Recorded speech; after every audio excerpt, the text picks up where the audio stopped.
Oke, baik, sahabat semua. Assalamualaikum warahmatullahi wabarakatuh. Salam sejahtera, salam sehat semuanya, dimanapun sahabat berada saat ini di seluruh wilayah Indonesia, mulai dari Sabang sampai Merauke. Kita tahu Jawa Bali saat ini masih PPKM level 4. Yang tertinggi itu berapa ya? Saya nggak tahu ya. Saya ini diajari begini-begini. Saya agak sedikit gaptek atau kadang-kadang misinformation. Level 4 itu tertinggi atau terendah? Saya kurang tahu, tetapi yang jelas level 4 itu mall belum dibuka kalau nggak salah, dan masih sama seperti yang selama 2 minggu atau 3 minggu terakhir kita mendapatkan di Jawa Bali. Jadi sahabat semua, kita tahu PPKM level 4 ini akan sampai tanggal 2 Agustus, dan hari ini informasinya yang terpapar sampai 45.000, naik lagi kemarin 28 ribuan, sekarang balik lagi ke 45 ribuan yang terpapar, dan ini sungguh sangat berat. Kalau hal ini terjadi, ini feeling saya aja ya, feeling saya sekali lagi, ini bukan sesuatu analisa atau dari data. Feeling saya kalau sampai tanggal 2 Agustus tidak juga turun, masih 30.000 sampai 40.000 yang terpapar, maka tujuannya sahabat semua ya, kita belum berbicara yang lain dulu, kita biar memahami kondisi saat ini. Jadi niat pemerintah mengadakan PPKM yang saya sampai sekarang lupa artinya apa gitu, mohon maaf, ngapunten pisan, ngapunten. Jadi yang jelas adalah kita waktu awal-awal Juli itu kita terpapar 30.000, 40.000, 50.000. Kemudian pemerintah berharap kalau itu turun sampai di bawah 10.000 yang terpapar per hari, maka itu adalah masa PPKM dilepas dan kita kembali berkehidupan sosial seperti biasa, normal gitu ya. Dan ternyata setelah kemarin PPKM itu gagal membawa ke angka 10.000, kemudian diperpanjang lagi, dan sekarang diperpanjang lagi setelah sampai tanggal 25, 26 diperpanjang lagi, sekarang diperpanjang lagi sampai 2 Agustus. Nah, yang diharapkan adalah dengan PPKM itu adalah pergerakan manusia, human movement adalah di bawah 50%. Tapi kalau bisa 70%.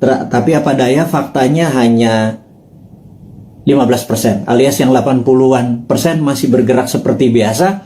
Karena itu tidak ada perubahan yang signifikan, walaupun cukup ketat di sana sini membatasi. Tetapi agaknya perut lapar dan kebingungan akan rekening di bank dan kantong menipis itu membuat logika beberapa sahabat kita yang 80% ini nggak bisa diam gitu ya, sangat bisa dimengerti. Dan pemerintah berat sekali kalau masih 15% yang berada di rumah, kemudian dicoba perpanjang lagi, dan faktanya hanya 20%-an yang berada di rumah, alias yang 80%-an masih keluyuran keluar, walaupun makanan, bisnis sudah tidak banyak dibuka lagi.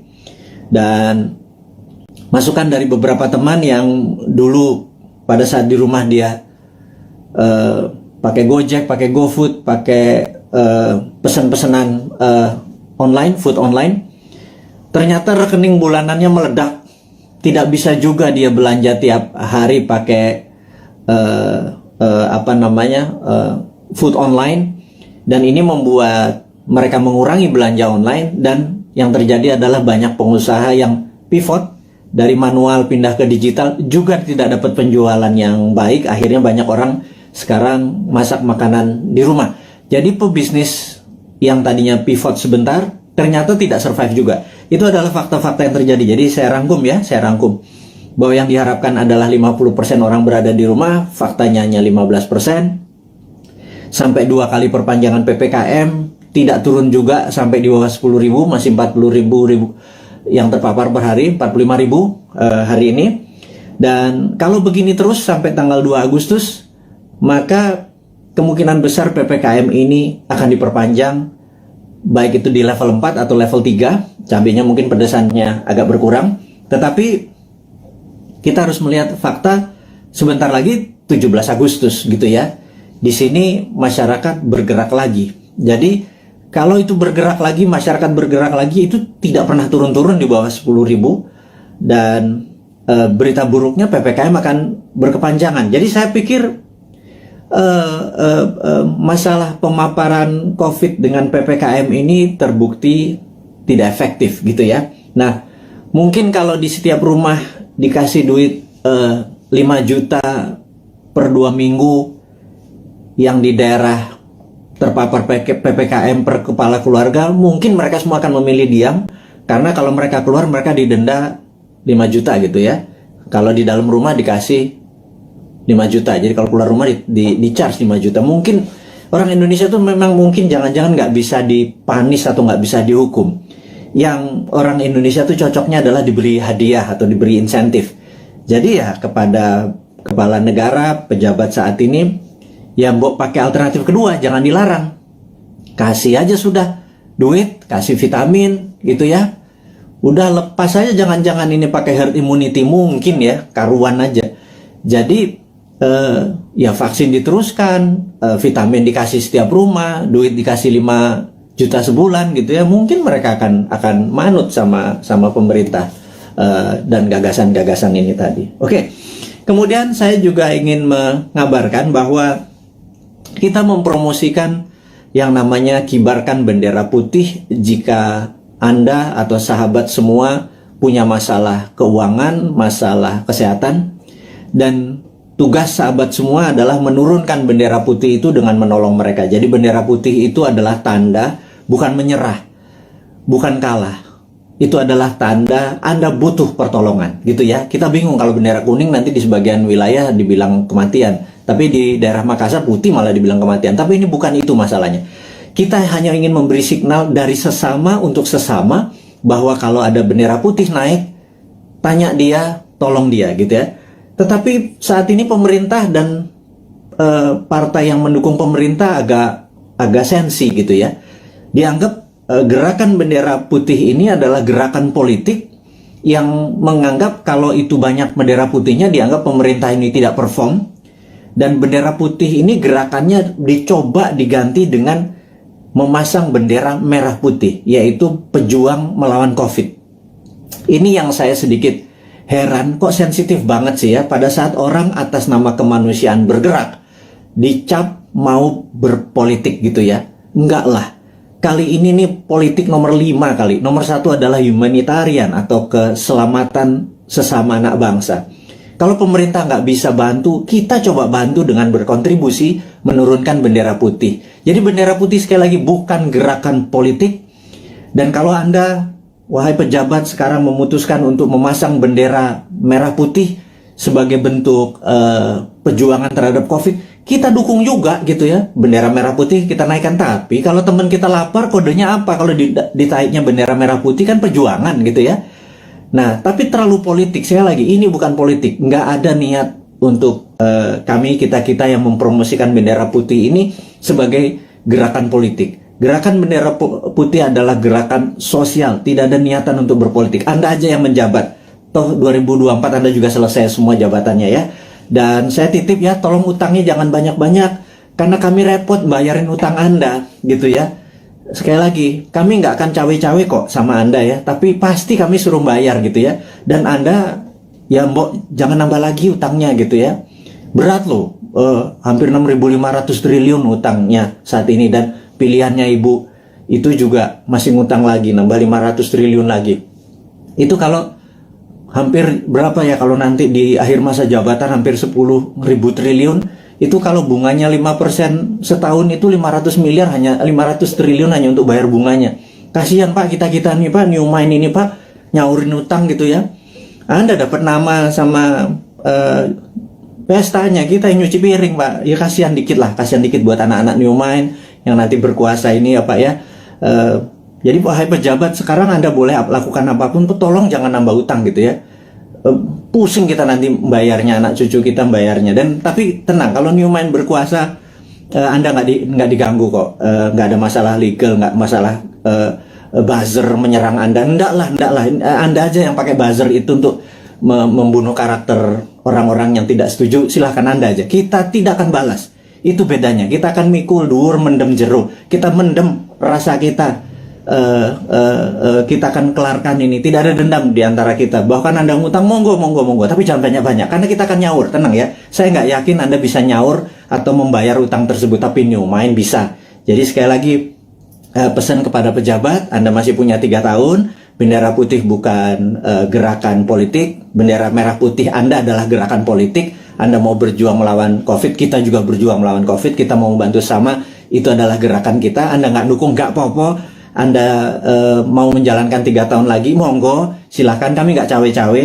Tapi pesan satu aja, jangan nambah ngutang ya, gitu, karena repot kalau ngutang diperpanjang. Karena pasti kami yang nyaur, kami yang ini. Anda sekarang silahkan, terus kedua, Anda boleh menggunakan buzzer, silahkan membunuh siapapun yang Anda mau oposisi, Anda mau eksekusi dengan buzzer Anda, silahkan. Tapi nanti jangan harap, kami nggak akan gabung dengan oposisi, kami juga nggak akan gabung dengan itu. Kami anggap semuanya old mind ya, mau oposisi mau incumbent, kami anggap semuanya old mind ya. Sekali lagi kami ulangi, New Mind itu menganggap oposisi saat ini dan incumbent itu adalah old mind. Kenapa kami bilang oposisi itu adalah old mind? Karena sampai sekarang oposisi itu tidak juga memberikan solusi kepada pemerintah. Dan kedua, pemerintah saat ini bengep-bengep berjuang gelundang-gelundung sendirian, keberatan, ditolong, disaranin, gak denger, ya wis, kita cuma bisa ngasih saran, kita nggak pernah ngeritik loh, ngeritik kasih saran, atau ngasih saran sekalian, Anda nggak pakai silahkan, nanti kita pakai gitu ya. Jadi sekali lagi, New Mind itu bukan oposisi, New Mind itu bukan incumbent, New Mind adalah NKRI garis lucu, dah gitu ya.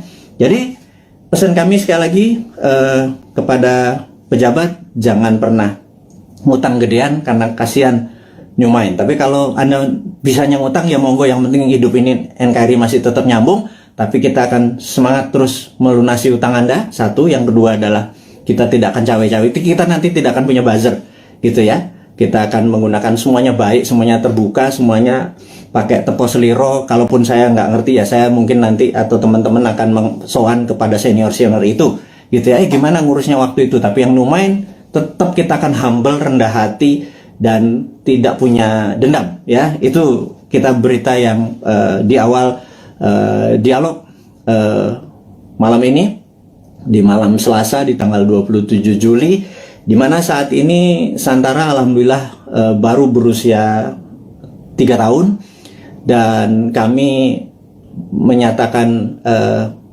masih perjuangan masih panjang untuk menolong UKM akar rumput. Kami baru saja menyalurkan total 3 tahun itu tidak sampai 200 miliar. Kami membutuhkan UKM yang masih membutuhkan dana, karena sekali lagi kami melihat bahwa UKM lah bisnis yang survive di masa krisis, yang tetap eksis di masa krisis adalah UKM. Terbukti tahun 98 UKM yang survive. Tahun 2008 sewaktu subprime mortgage menimpa dunia, UKM-nya survive. Dan tahun ini, tahun COVID, tahun pandemi, itu pun UKM yang bisa survive.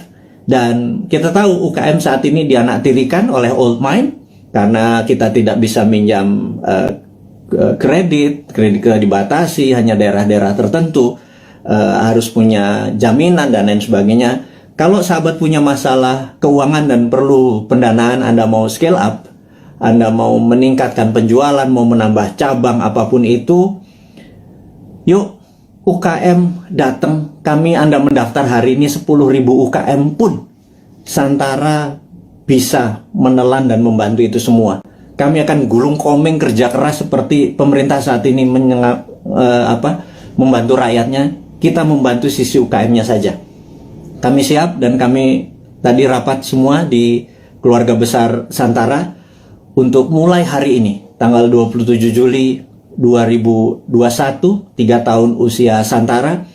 Kami siap tidak tidur siang malam, membagi jam kerja untuk membantu teman-teman agar UKM-nya bisa sukses, eksis di tengah krisis dengan pendanaan. Yang kedua adalah, kita tahu teman-teman investor, teman-teman yang mempunyai portfolio keuangan, kami sangat menyarankan Anda saat ini mungkin punya tabungan, deposito, mencari tempat investasi. Anda tidak perlu investasi besar yang beresiko, seperti misalnya di dunia properti Anda harus beli tanah dulu, seperti di usaha-usaha yang lainnya. Sementara uang atau modal Anda terbatas, katakanlah kecil, di bawah 10 juta, di bawah 20 juta gitu ya, dimana investasi yang lain besar-besar. Urun dana adalah kita bersama-sama bergandengan tangan membantu UKM. Jadi underlying uang kita adalah UKM, dunia nyata, dunia real. Jadi kalau Anda punya 10 juta, 2 juta, 1 juta, berapapun itu, kalau di deposito nggak ada artinya, ditaruh di ATM atau habis gitu ya, ditaruh di bini apalagi gitu. Nah, cobalah portfolio Anda, keuangan Anda mulai dibagi-bagi. Jadi misalnya letakkan sedikit di UKM Santara. Anda bisa pilih, sebentar lagi listing-listing di Santara itu akan bertaburan. Pilih, Anda pilih sendiri. Di dalam investasi, Santara hanya penghulu. Santara tidak membuat menyarankan ini yang baik, ini yang buruk. Anda sebagai investor lah yang berhak memilih pasangan Anda. Kalau Anda adalah cowok investor, maka UKM adalah ceweknya gitu ya. Cari yang cantik, yang pinter, yang terus belajar gitu ya, untuk jadi pasangan investasi Anda.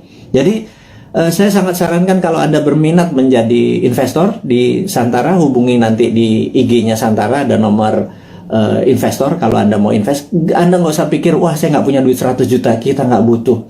Sahabat, kita yang butuh adalah uang-uang yang nganggur, yang receh, ketimbang ditaruh di tabungan Anda di celengan babi itu, namanya juga celeng gitu ya. Anda pindahkan aja 1.500.000 uang Anda itu, pindahkan ke UKM. Jadi ada dua hal: satu, Anda bisa dapat dividennya; dua, Anda menolong ekonomi saudara kita sendiri, para UKM. Jadi itulah filosofi Santara dan niat Santara untuk membantu. Dan Santara saat ini kami ingin melaporkan juga bahwa dalam 2-3 tahun ke depan, dan mulai dari ulang tahun yang ketiga ini, kita akan membuat Santara internasional. Jadi Santara Viet di Vietnam, Santara Thai di Thailand, dan Santara Filipina. Itu 3 negara akan kita buat duluan. Jadi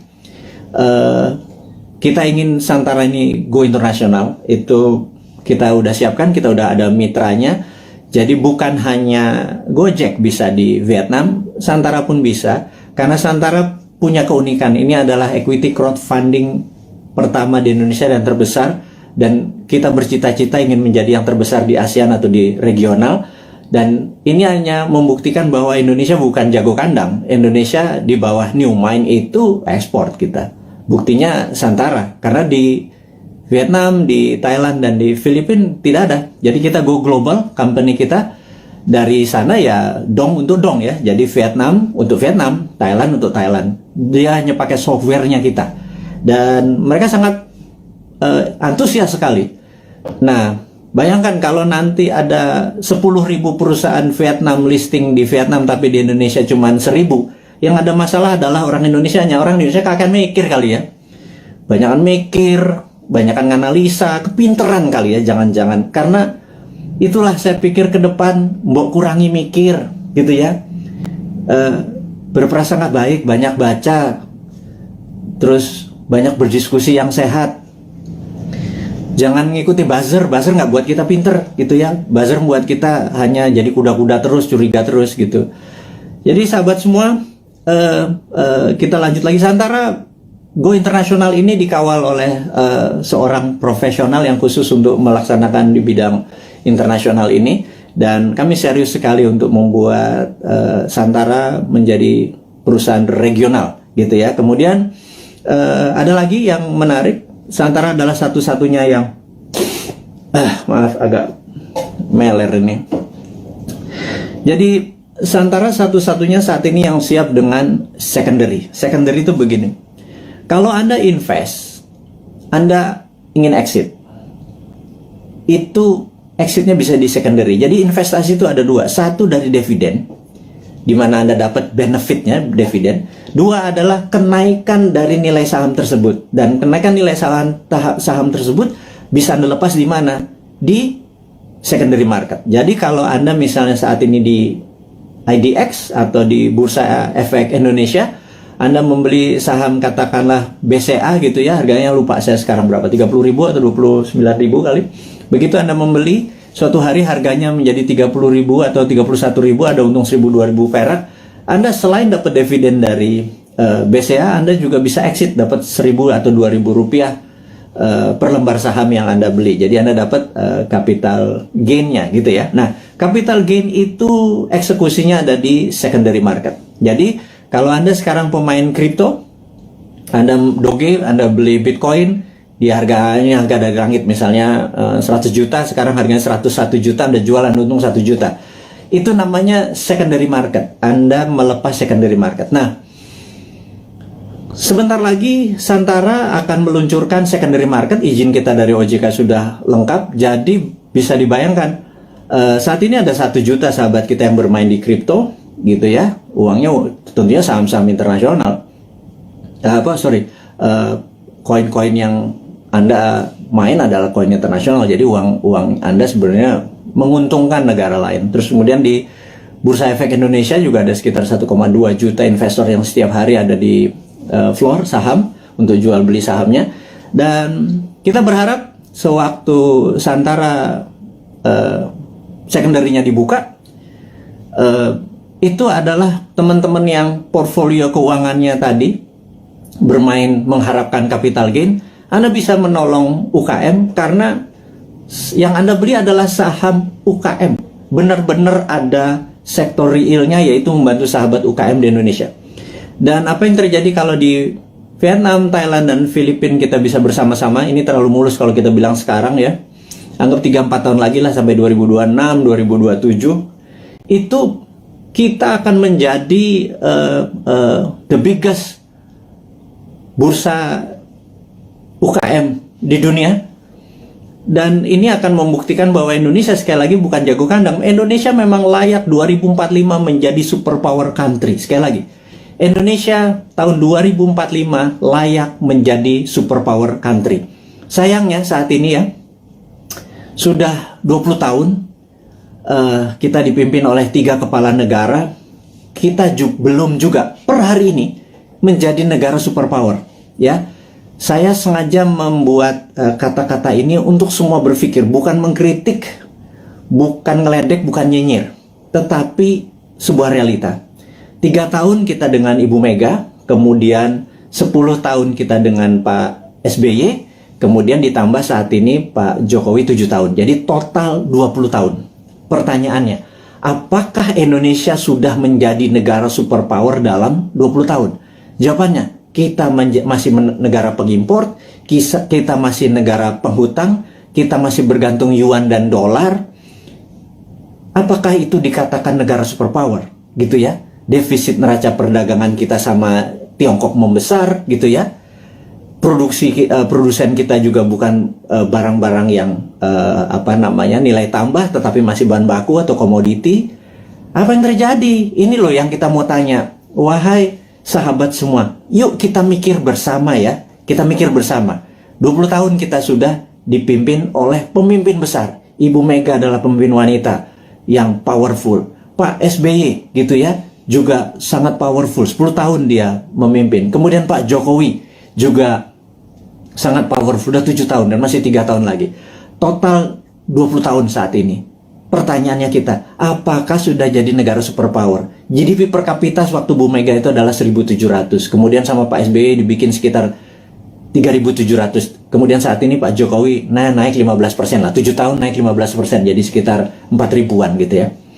Kalau Pak SBY naiknya 220%. Kemudian Bu Mega naik sekitar 15% 3 tahun. Jadi saat ini kita ulangi lagi. Apakah Indonesia menjadi negara superpower selama 20 tahun 3 presiden ini berkuasa? Nah, kemudian di 2024 para calon-calon yang ada itu genre politiknya adalah mirip dengan ketiganya. Misalnya kita sebut aja Pak Prabowo, ya dia adalah ke Ibu Mega gitu ya. kemudian ada AHY mungkin ya, itu dia ke arah Pak SBY. Kemudian ya ada nama-nama seperti Pak Ganjar, Erick Thohir dan lain sebagainya, seperti istana sekarang atau Pak Jokowi genrenya. Apakah dengan mereka menjadi presiden 2024 sekarang yang ada di etalase politik sekarang ini, apakah selama 20 tahun ke depan akan membuat Indonesia menjadi negara superpower? Tanya deh, gitu ya. Anda kan ngefans tuh ya sama Pak Ridwan Kamil, ngefans sama Pak Ganjar. Nggak salah ngefans sama mereka. Saya juga ngefans loh, teman saya semua gitu ya. Tanya 5 tahun dengan mereka, 10 tahun dengan mereka itu akankah membuat Indonesia menjadi negara superpower gitu ya. Nah, pertanyaan berikutnya. Emang ada negara dalam 20 tahun menjadi negara superpower gitu ya? Itu kan, ini Sontoloyo ngomong doang lu si Bosman ini, emang ada negara dalam 20 tahun menjadi negara superpower? Oke. Saya ini saya pembaca buku cukup gila gitu ya, dan dari video IG live terakhir dan hingga saat ini saya lagi membaca buku Deng Xiaoping the Transformation of China dari Ezra Vogel. Bukunya 700 halaman, saya baru baca 500 halaman. Very powerful sekali Deng Xiaoping ini. Dan ini yang saya mau ceritakan, apakah dalam 20 tahun emang ada negara menjadi superpower? Oke, jawabannya adalah begini. Sahabat semua, di tahun 1918 Perang Dunia Pertama berakhir. Dan disitulah Jerman kalah perang. Jerman harus menanggung hutang atau biaya Perang Dunia Pertama yang rusak tadi ke negara pemenang perang. Jadi sudah Jermannya miskin, Jermannya harus membayar kerusakan yang dia buat. Jadi Jerman kalahnya 2. Udah rata tanah di Jermannya, Jerman harus bayar utang. 1918. Kemudian 1933 Jerman menyerang Polandia. 36, 39 masuklah Perang Dunia Kedua gitu ya, sampai tahun 45. Udah, kita sederhanakan aja. Dari 1918 sampai 1938 itu 20 tahun. Jerman menjadi negara superpower. Betul nggak? Dia bisa mengalahkan Eropa kok dalam 20 tahun dari negara miskin, dari nol. Pertanyaannya, apakah waktu Jerman selama 20 tahun itu untuk menjadi negara superpower, Jerman ngutang IMF? Jerman minjem yuan? Jerman pakai teknologinya Tiongkok? Mikir nggak tuh? Ada nggak sih yang mikir? Apakah Jerman dagang? Jual 10 modal 5. Untung 5 ditabung untuk membangun Jerman yang modern, membuat alat perang yang kencangnya bukan main, membuat kekuatan militer dan bangunan terbesar di Jerman hanya dalam 20 tahun. Saya ulangi lagi, pakai IMF, pakai ngutang, pakai yuan, enggak kan? Oke, mulai nemen ini Bosman ini kalimatnya, nyindir tapi ya biar logik lah. Pengagum-pengagum pejabat sekarang tuh biar mikir gitu lah. Bukan saya ngenyek gitu ya. Saya cuma ngingetin. Karena nggak ada yang tahu tuh, nggak ada yang ngomong juga gitu ya. Apa karena terlalu sibuk saat ini banyak cuan yang mereka harus bagi-bagi sehingga lupa belajar gitu ya. Ya wis, Bosman aja yang baca, Bosman yang belajar, saya kasih ke teman-teman semua gitu ya. Berikutnya adalah Jepang. 1945 Jepang rata tanah. Jepang rata tanah. Hiroshima Nagasaki itu rata tanah. Pusat perdagangan dia udah nggak produksi lagi. Kemudian 1964, 19 tahun, ada yang namanya Olimpiade Tokyo. Seperti sekarang ini ada Olimpiade Tokyo. Anda harus nonton. Waduh, itu atletnya model semua itu. Ada Alika Smith, ada Robin dari Kanada, ada yang Jerman. Udahlah, Anda nonton dah. Jangan kebanyakan nonton acara sinetron di Indonesia, itu nggak ada pelajaran apa-apa itu. Sekarang udah sehat, kita semangat nonton Olimpiade yang saat ini ada di Tokyo gitu ya. Oke, balik lagi ke selama 19 tahun, kemudian Jepang membangun di tahun 1964 Jepang mengadakan Olimpiade Tokyo, dan itu adalah Olimpiade modern pertama di dunia.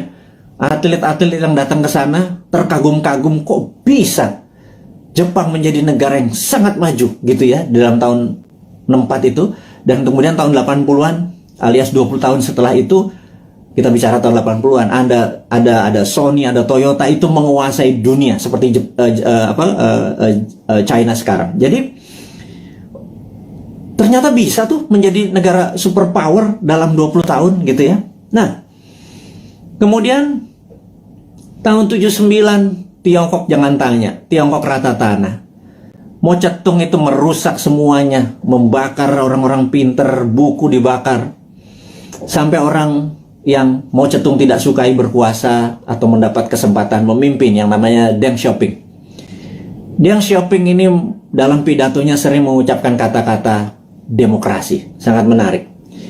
Demokrasi ini bukan berarti hanya pemilihan langsung, tapi demokrasi ini adalah semua orang yang berprestasi itu boleh mendapat jabatan yang tertinggi. Jadi orang berprestasi bukan karena dia membantu pemenangan terus dijadikan komisaris, bukan ya, bukan seperti itu ya.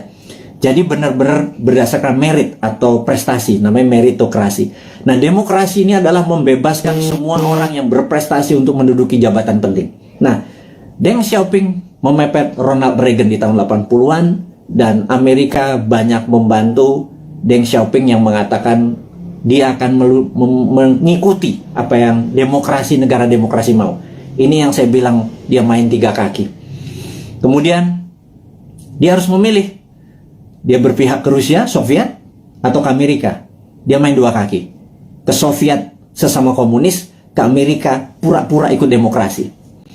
Di tahun 1989, Deng Xiaoping menghadapi sebuah dilema yang besar di mana demokrasinya meminta banyak korban, dan disitulah ada dua pilihan: soft power ikut demokrasi atau hard power China mulai berdiri sendiri.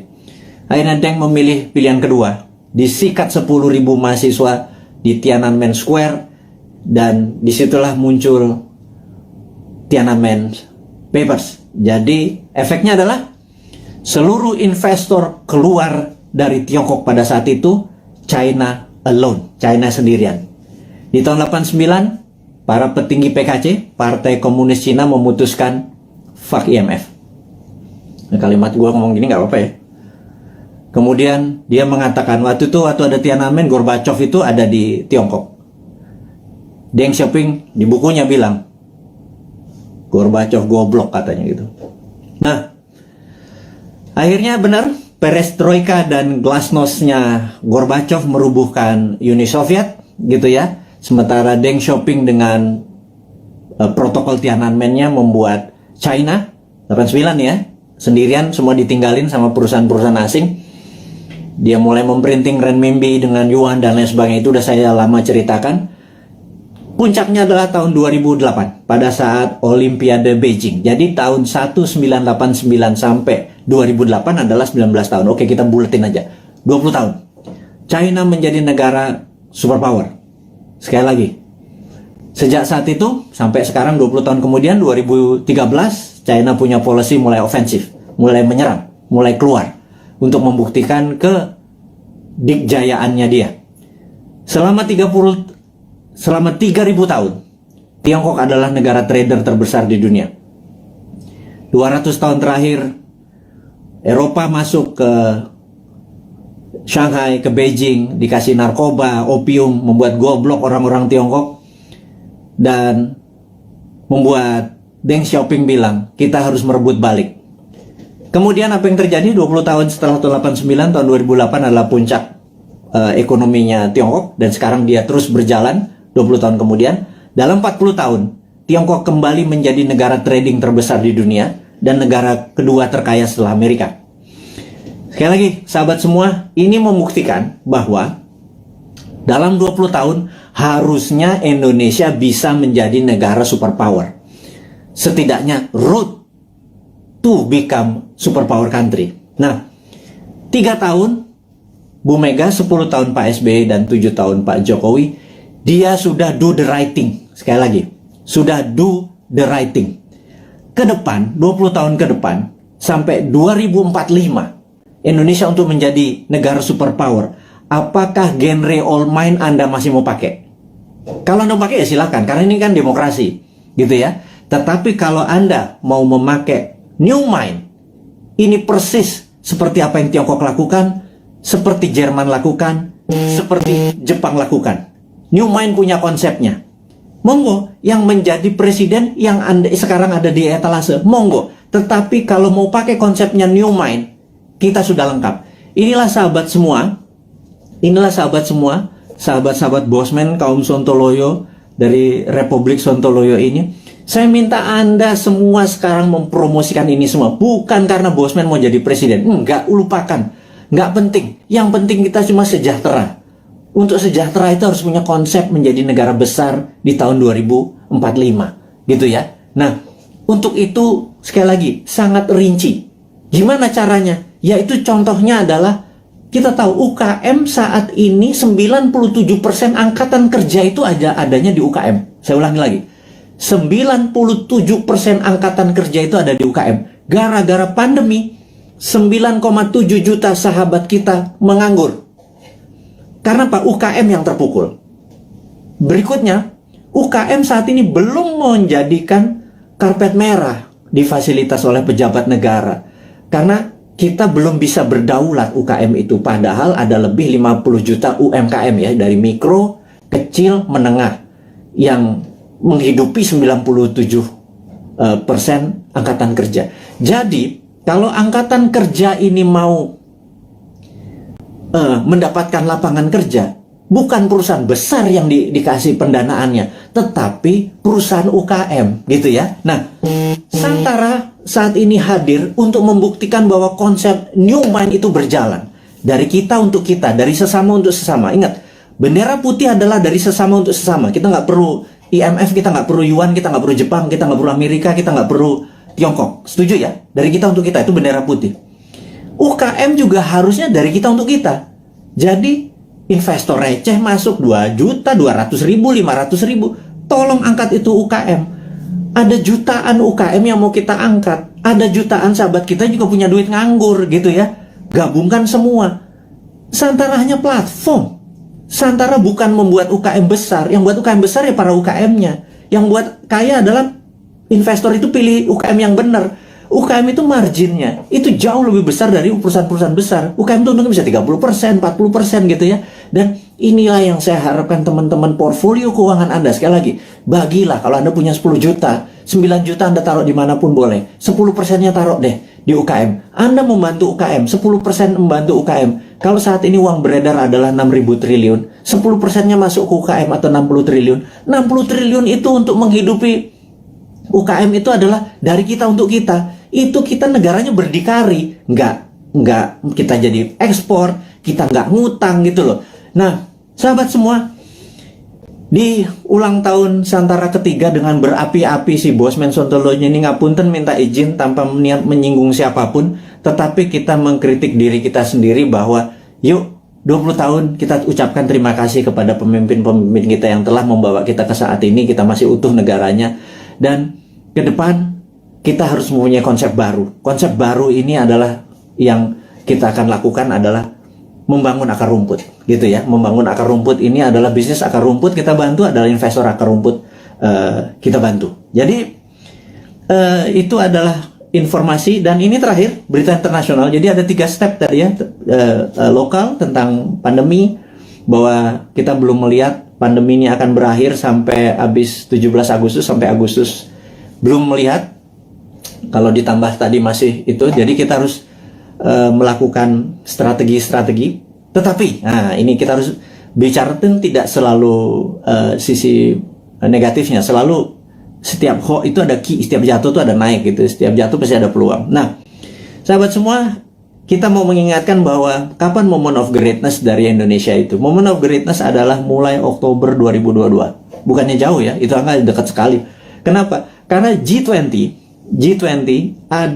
akan diselenggarakan bulan Oktober di 2022. G20 ini adalah government 20 negara akan hadir, di mana saat itu ini adalah moment of greatness dari bangsa Indonesia untuk membuktikan bahwa kita negara yang layak untuk dijadikan tuan rumah.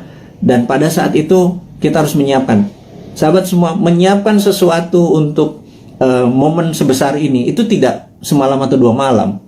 Itu menyiapkannya dari sekarang ini. Jadi peluangnya besar sekali. Dan kita mau minta deal dengan dengan Pak BUMN, Pak Erik, dengan Pak Sandiaga Uno untuk acara G20 itu 80%-nya adalah UKM yang memberikan kontribusi bantuannya gitu ya. Nanti kita akan deal bersama-sama nih. Kemudian ada berita internasional sekarang. Kita mau duluan. Nomor 1 adalah kita menginformasikan bahwa kemungkinan besar Biden akan resign. Nah ini Bosman nih kalau ngasih informasi ini rada-rada langitan sedikit. Bukan apa-apa. Karena berbisnis, bernegara, itu kita bukan hanya menyadari kekuatan politik lokal atau minat dari lokal, bahwa kekuatan asing itu patut dipertimbangkan, gitu ya. Dan kita tahu cara berpolitik 7 tahun terakhir ini kental politik lokal, gitu ya. Tidak peduli sama politik luar negeri. Bahwa misalnya kita sangat miring ke Tiongkok gitu ya. Seakan-akan di dunia ini negara cuma Indonesia dan Tiongkok gitu. 190 negara lain itu nggak kenal tuh. Emang ada negara Nauru ya. Emang ada Solomon Island ya. Emang ada negara Sri Lanka ya gitu ya. Ini saya suka heran gitu ya, kok negara Tiongkok apa-apa Tiongkok gitu ya. Nah, kita cuma mengingatkan itu kan old mind, cuma satu negara yang ada di kepala mereka. Kalau new mind negara itu 190 negara gitu ya. Nah, kita harus melihat bahwa kemungkinan besar Biden akan resign. Hanya sekedar mengingat bahwa kita tahu Trump waktu kalah itu ada yang mengatakan 4 negara bagiannya direkayasa, dan pada saat malam sebelum pelantikan Biden melakukan lobby, dan ini saya ceritakan kepada sahabat semua, ke Pentagon. Dan Pentagon agaknya mempunyai limit terhadap Biden karena dia dianggap lemah, dan Amerika tidak bisa menang perang lawan Tiongkok kecuali Biden dilengsarkan dengan alasan kesehatan. Ya, ini sekali lagi. Kemudian naiklah Kamala Harris, dan ini kuncinya, siapa yang jadi wakil presidennya Kamala Harris, that's the key. Saya nggak bisa kasih tahu sekarang karena saya emang nggak tahu. Tetapi ini harus menjadi perhatian sahabat semua, jadi bahan renungan bahwa oh ya, bernegara itu ada negara besar gitu ya. Karena dolar saat ini menguasai 65% transaksi dunia, dan itu namanya Amerika. Yuan saat ini cuma 1%-an yang namanya Tiongkok gitu ya. Terus kenapa transaksinya pakai yuan, kita juga nggak ngerti kadang-kadang. Terlalu pintar mungkin ya, karena banyak prestasi. Jadi kita yang nggak nyampe ilmunya. Oke, kemudian kita mau mengingatkan adalah begitu Biden nanti resign atas nama kesehatan, maka di sini Tiongkok yang mulai ketar-ketir. Jadi Tiongkok memang waktu kemarin PKC, Partai Komunis Cina, merayakan ulang tahun ke-100, Xi Jinping dengan retorik, dengan pidato yang orasi luar biasa, mengatakan bahwa akan memenggal kepala negara yang membuli Tiongkok. Dan ini kata-katanya sangat ofensif gitu ya. Jangan-jangan kalau gue yang jadi presiden udah dipenggal duluan sama dia, karena kan gue ngebully terus dia kan gitu ya. Ngebully sebenarnya bukan anti Tiongkok. Kita akan terus bermitra dengan siapapun. Kita akan tiru bagaimana Tiongkok jadi besar, tetapi kita bukan negara yang dirugikan. Buktinya saat ini trading kita dengan Tiongkok adalah Tiongkok yang surplus, kita yang defisit. Jadi kita kalau menjadi presiden nanti, kaum Newman bilang kita harus impas dong, jangan lo yang positif, kita juga harus positif atau impas, jangan kita yang defisit gitu ya. Tapi itu perlu strong lobbyist gitu ya, bukan yang mimpin lobbynya adalah diplomatik NKRI garis lurus, bukan trader gitu. Kalau trader ya negara untung rugi nggak peduli, yang penting kantong gue tebel gitu kan. Nah itu ya itulah, siapa yang masih memuja-muja orang-orang itu, Anda harus ingatkan suatu hari Anda tidak menjabat gitu ya. Nah tapi ingat, kita bukan tipe balas dendam, gitu aja bedanya New Mind. Kemudian kalau kedua, Xi Jinping mengatakan bahwa dia akan melakukan aneksasi Taiwan, Hong Kong dan Macau. Kemudian dia juga menyiapkan 100 silo dengan hulu ledak nuklir. Silo adalah tempat peluncuran roket berkepala nuklir. Ini menunjukkan Cina benar-benar ready untuk war. Nah pertanyaannya, apakah akan terjadi war physical? Di sini kita mau mengingatkan bahwa sewaktu kita melihat dari sisi Amerika, apakah Amerika akan melakukan naval war? Karena perang China sama Amerika battlefieldnya atau tempat perangnya adalah Laut Cina Selatan. Karena perangnya laut, maka perangnya naval. Naval itu adalah perang kapal. Jadi kapal Amerika mungkin mepet sampai China, Tiongkok sisi barat, sisi timur. Kemudian sebelum mepet tersebut, roket-roketnya Tiongkok langsung mukulin kapal di navinya kapalnya Amerika. Tapi kayaknya nggak mungkin, karena itu tidak berefek kepada mainlandnya Amerika. Dan perang di laut itu mahal, gitu ya. Perang di laut itu mahal. Jadi sahabat semua, apa yang dilakukan kalau perang ini terjadi? Perangnya ada dua, yang kita sebut ini perang baru. Perang baru, saya baru baca bukunya soalnya. Saya ini kaget-kaget dengan istilah baru. Saya nggak yakin para pejabat sekarang sempat baca. Jadi ya udah kita ajarin aja mereka dengan ini, namanya invisible war atau perang yang tidak terlihat. Perang tidak terlihat ini ada dua. Nomor satu, kita tahu bahwa Amerika punya angkatan ke-6 yang namanya Space Army, ya. Angkatan ke-6 Space Army Amerika ini yang perangnya nanti perang bintang atau Space War, karena dia punya orbit tertinggi. Jadi orbit posisi satelit, posisi orbit satelit Amerika itu di orbit tertinggi, karena posisi dia di atas dari 1000 satelit Cina. Kita tahu di dunia ini ada sekitar 20.000 satelit. 60% adalah milik Amerika. Cina cuma 1000. Itu ditembakin semua satelitnya dari pakai laser magnetic beam yang Amerika saat ini punya. Itu pasti China shutdown itu, gitu ya. Kemudian kita mau mengingatkan lagi, invisible war kedua adalah pandemi, gitu ya. Jadi dihajar dengan pandemi di sisi bawah, di atas, di yang tidak kelihatan juga di sisi battle space, perang udara. Nah, teman-teman, apapun yang terjadi perang antara gajah, dua gajah itu jangan Pelanduk mati di tengahnya, jangan Indonesia mati di tengahnya. Karena itu kita selalu menantang old mind ini, punya plan B nggak, gitu ya. Sekali lagi, punya plan B nggak kalau benar-benar ini terjadi? Karena kapanpun bisa terjadi. Anggap tidak terjadi, tapi kan plan B tetap harus punya, gitu ya. Gitu. Misalnya kita tanya lagi, kalau vaksin yang 150 juta sudah divaksinin semua warga Indonesia, tetapi tetap aja COVID tetap merajalela, punya plan B nggak, gitu ya? Nah, kalau nggak punya plan B ini bernegara model apa sih kalian itu, gitu ya? Nggak ngerti geopolitik luar negeri, nggak ngerti pandemi, bahwa itu adalah war tool, strateginya adalah gagap, gitu ya. Kita sekali lagi, ini bukan mengkritik, ini mengingatkan bahwa kesadaran bernegara dari kaum New Mind itu tinggi. Kita nih patriotis semua nih kaum New Mind ini. Kita nggak pernah menyalahkan tanpa solusi, gitu. Kita ngeritik barusan aja, nyinyir sedikit, tetap ngasih solusi, gitu ya. Nomor satu solusinya apa? Itu kita kasih berita internasional bahwa Biden mungkin resign, China sama Amerika mungkin eskalasi perangnya akan tinggi. Kemungkinan perangnya adalah invisible war, yang satu pakai space orbit tertinggi dan kemudian pakai COVID atau pandemi, gitu ya. Kemudian perang ini dengan COVID ini akan panjang, gitu. Pertanyaan berikutnya adalah, setelah pandemi ini masih ada perang nggak? Karena saat ini masuk perang dunia ketiga sesungguhnya. Perang dunia ketiga itu ada common enemy, ada musuh bersama. Kalau dulu Jerman di perang dunia pertama, cuma ada Jerman dan Jepang di perang dunia kedua. Common enemy kita atau musuh bersama kita saat ini adalah pandemi. Seluruh dunia kena pandemi. Jadi kita ini harusnya udah masuk kategori war dan invisible war tentunya. Musuh kita tak terlihat. Ini kita harus gandengan tangan sesama apa namanya human atau Homo sapien ini, sesama makhluk yang namanya manusia ini, gitu ya. Jangan lagi bilang membeda-bedakan agama, ras, suku, dan lain sebagainya negara. Jadi untuk perang lawan pandemi ini kita benar-benar satu saudara semuanya. Nah, yang harus diingatkan lagi adalah setelah pandemi ini kemungkinan besar, dan kita udah ngomong tahun lalu, kemungkinan besar ada yang namanya climate war atau perang cuaca. HAARP atau HARP saat ini sudah mulai saling tembak. Dan dulu selama 10 tahun biasanya di Alaska antara Rusia sama Amerika. Nah, HARP ini, Amerika pernah nembakin HARP ini membuat kelangkaan gandum, sehingga gandum di Timur Tengah kurang karena tidak bisa disuplai oleh Rusia. Rusia dikerjain, waktu itu kering kepanjangan. Kelaparannya di Timur Tengah membuat peristiwa Mesir terjadi, gitu ya. Ini semua ada relasinya dan sudah berhasil merubah. Jadi climate war ini akan membuat kelangkaan pangan. Nah, itu dunia ya, bukan Indonesia saja.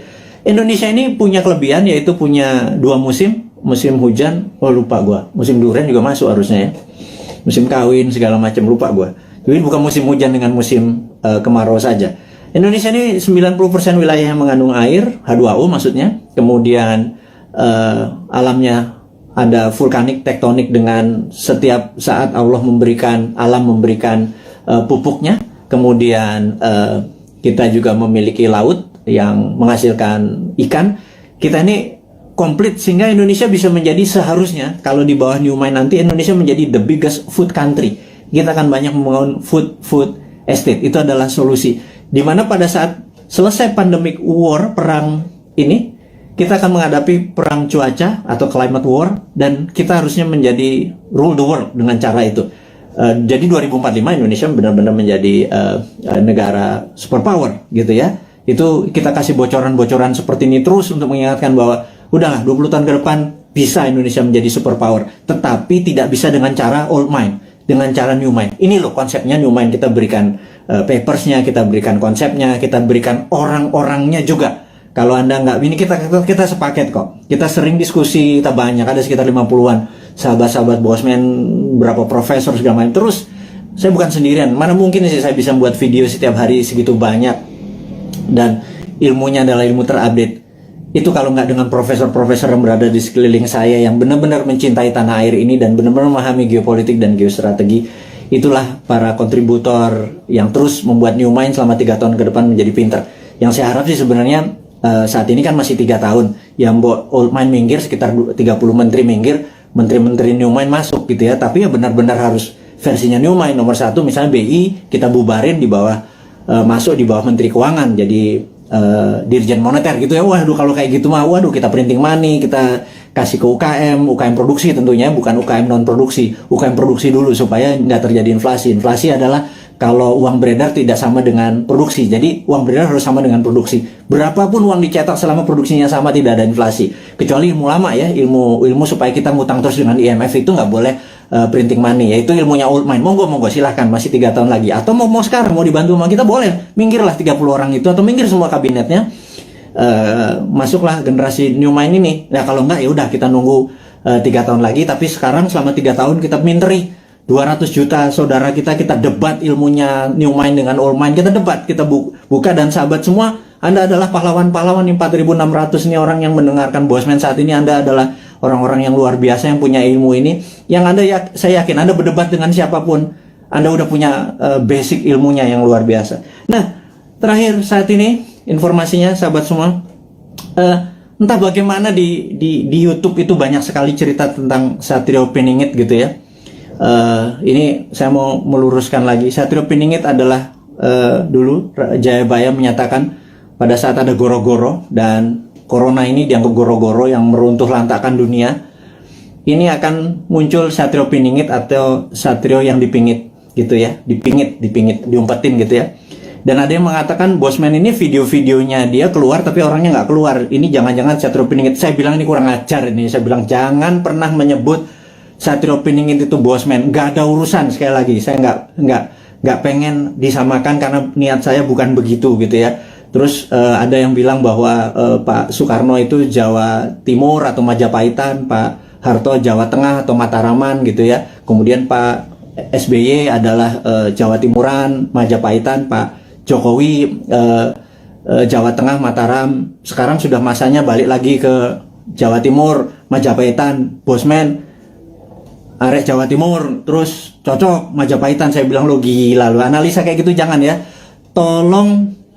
Tolong hal-hal seperti begini jangan diucapkan karena itu nggak penting gitu ya. Memang itu folklore atau cerita rakyat. Oktober 2022, yuk kita bareng-bareng membantu UKM. Kemudian kita tahu bahwa pandemi ini masih lama karena memang didesain atau pandemik atau pandemi yang diplan, yang direncanakan, ada yang ditarget. Kita terus menjaga kesehatan, dan kepada tenaga medis, tenaga kesehatan, kami semua di belakang Anda, jangan pernah menyerah.